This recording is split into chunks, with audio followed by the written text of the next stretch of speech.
Joining me now, the NBC News chief White House correspondent and political director Chuck Todd, also host, of course, of the Daily Rundown in the mornings on MSNBC. We're getting a little early start for Chuck this evening. How are you, Chuck?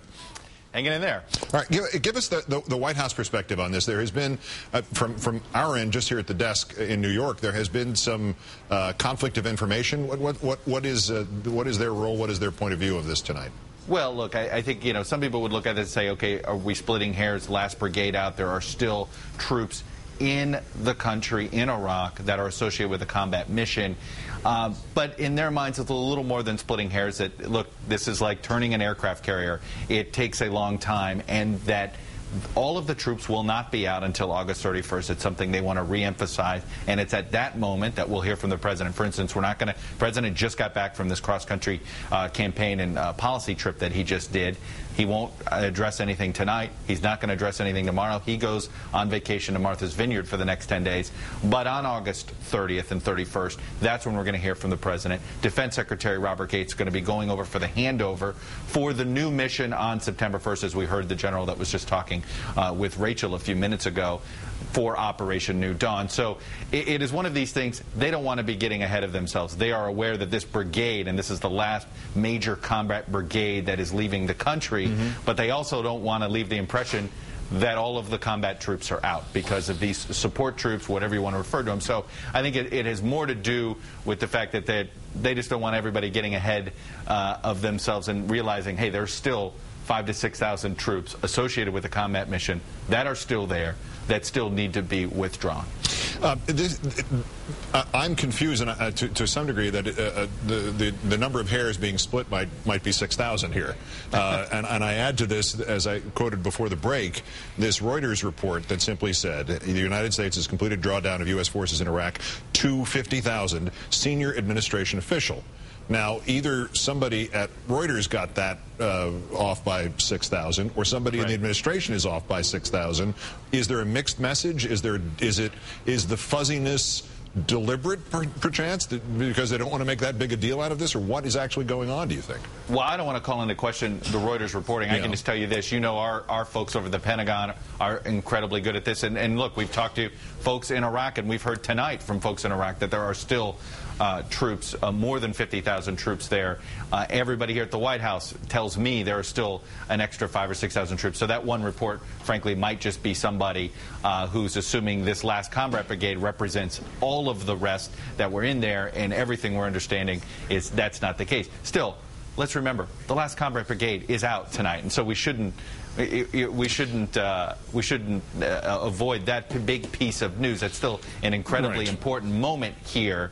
At the same time, I think that the White House and the Pentagon wants people to realize there are still a few thousand troops that need to be withdrawn by August 31st to fulfill that agreement that they made, that on September 1st, this is a new mission. This is no longer a war mission or a combat mission. This is what's going to be called Operation New Dawn. All right. Well, let's pull back from the individual hairs that are in question and look at the style. Having emphasize the point that you just made, which was the one that we've been making now for 3 hours of this live coverage, and Richard Engel has been making from first Iraq and now passed into the Kuwait border, and Rachel's been making from Baghdad. The great symbolism of this last will settle on the White House terminology, the last full brigade to leave. In that context, if that were simply agreed to, stipulated, the White House sort of quiet mode on this is deliberate. They speaking out in some way, being at the forefront of this, is inappropriate in some way, or they want to tamp it down? Explain it from there. Well, I think you're right. I'm glad we're going up to 30,000. But let's remember, it's because on one hand, we're still at war in another country. And I think they realize, they have been, on one hand, making they wanted the month of August to be about the country realizing the president campaigned on a promise to end the combat mission in Iraq.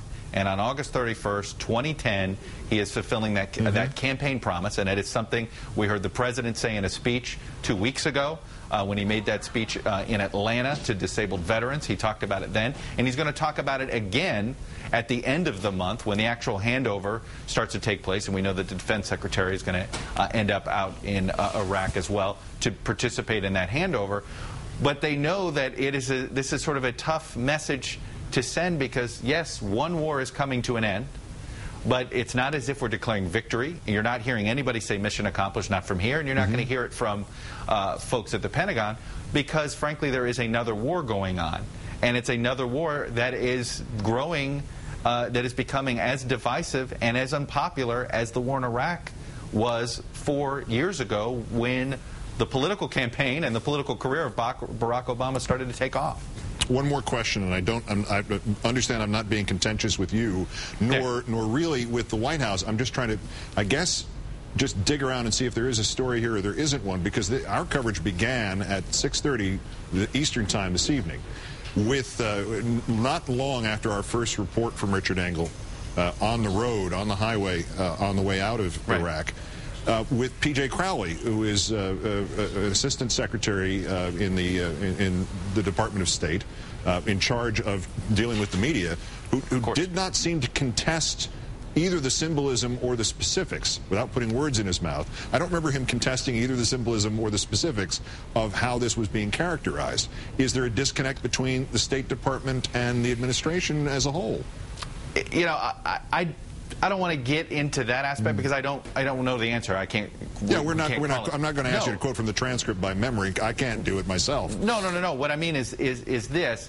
I frankly think that maybe the White House wasn't aware, is not the right word, wasn't fully comprehending the fact that there are, we're not the only news organization embedded with this last brigade that just left Iraq. In fact, there are, I think, 4 or 5 other news organizations. We happen to be the only one that has the technology to bring this pictures to the world tonight live of this brigade leaving.